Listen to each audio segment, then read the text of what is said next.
This call for papers is asking for asset registers for the Transport Asset Holding Entity, which we're all well aware of, given the last few months of exposure that this issue's had, thanks to my colleague Daniel Mookie's work. Look, aside from being important that the legislature has oversight of exactly what and how many of the public's assets have been handed over to Tahi, that is, a comprehensive list, it is also important we understand if any of those assets have been slated for sale or lease or commercialisation, which the call for papers goes directly to.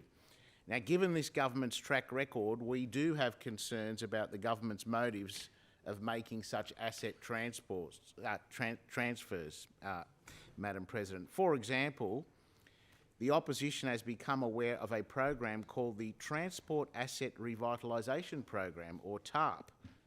And in Appendix 1 of this report we've come across, it says the Transport Asset Revitalisation Program background. The Transport Asset Revitalisation Program is exploring opportunities to transform underused transport land into vibrant urban places, creating value to reinvest in future transport infrastructure. Transport for New South Wales sought Cabinet approval in late 2019 to formally establish TARP.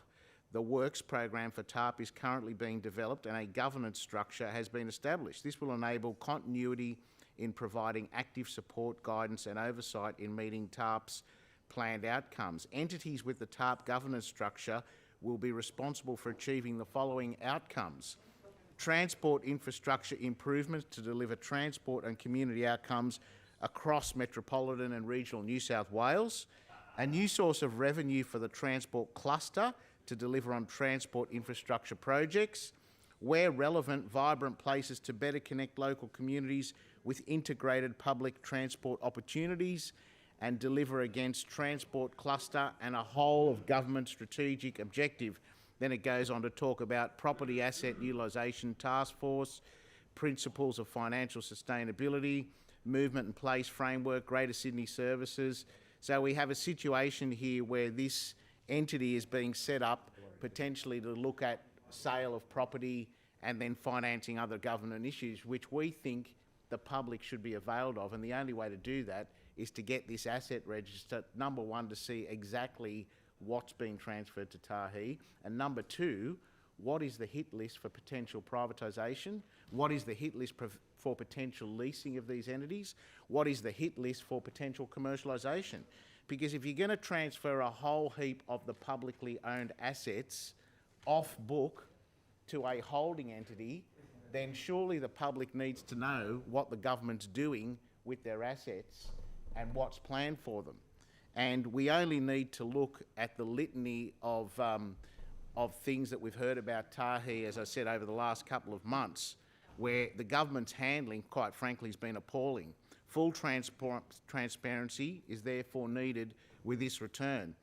The issues with Tahi have been caused by the current Premier Perrottet and former Premier Berejiklian, along with the former Transport Minister Andrew Constance, so they could effectively move billions upon billions of dollars off our state's budget. Tahi owns over 40 billion of our state's rail assets. The entity takes the cost of maintenance of the assets off the budget and then it goes into its own balance. However, it's all bogus, as it doesn't pay any taxes or impose fees on transport to use the assets and has no real financial benefit. It was set up to artificially inflate the state budget by billions of dollars. Madam President, I'm aware of this little trick because back in the, I think it was the 90s, when we had the advent of the SOCs, the state-owned corporations, effectively the same accounting trick was used, where what you do is you get government assets off book, load them up with debt so that it doesn't show on the budget, so the budget actually looks better than it is. You borrow against, yeah, sure, and it was, yeah, well, what we're saying is that you're now using that same accounting trick to artificially inflate the budget's position, and the people's assets, they should have a right to know exactly what the government's got planned for them, and that's what the call for this papers does, because we need to have. Thank you. Order. I do want to wrap this up because I want to address some of the things that were said by my honourable colleague Taylor Martin in some of the debate about the safety aspects and how it was all good. I just want to quote to the chamber what the former New South Wales Auditor General Tony Harris described as a vehicle for deception, and financial mirage. The current Auditor General is scrutinising Tahi and has delayed signing off the government's accounts because of major outstanding matters. And the former Transport Secretary, Mr Deputy President, Rod Staples, this is what he had to say. Inquiry into Tahi, that he was deeply worried about the safety of the state's rail network, and that he raised it in a meeting with the former Premier Gladys Berejiklian. Mr Staples discussed how he had endeavoured to alert our state's highest figures regarding the gigantic hazard that Tahi presented to the long-term integrity of our state's rail network. As we all know, 3 months after that, he got the bullet without any sufficient cause. Now, the call for papers goes to asset registers, and we have reason to believe that there's ulterior motives here, Mr Deputy President, because we're in possession of a list of assets that have already been slated for sale. The asset cycling program, the large erecting shed at Everleigh, for example, McMahon's Point in North Sydney, North Everleigh.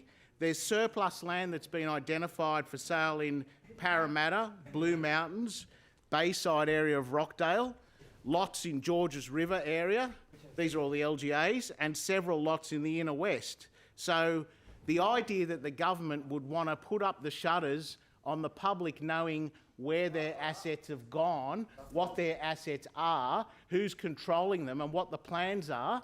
We've got leases in place, cafes, newspaper shops and all the rest, income streams going to Tahi as a result of earnings from the public's assets. And I think they have a right to know where those assets are, who controls them, and where the money's going. And I just think it's unbelievable that if the government didn't have anything to hide, hand over the registers so we can get a log of what you're up to and what you're intending to do. I commend the SO52 to the House.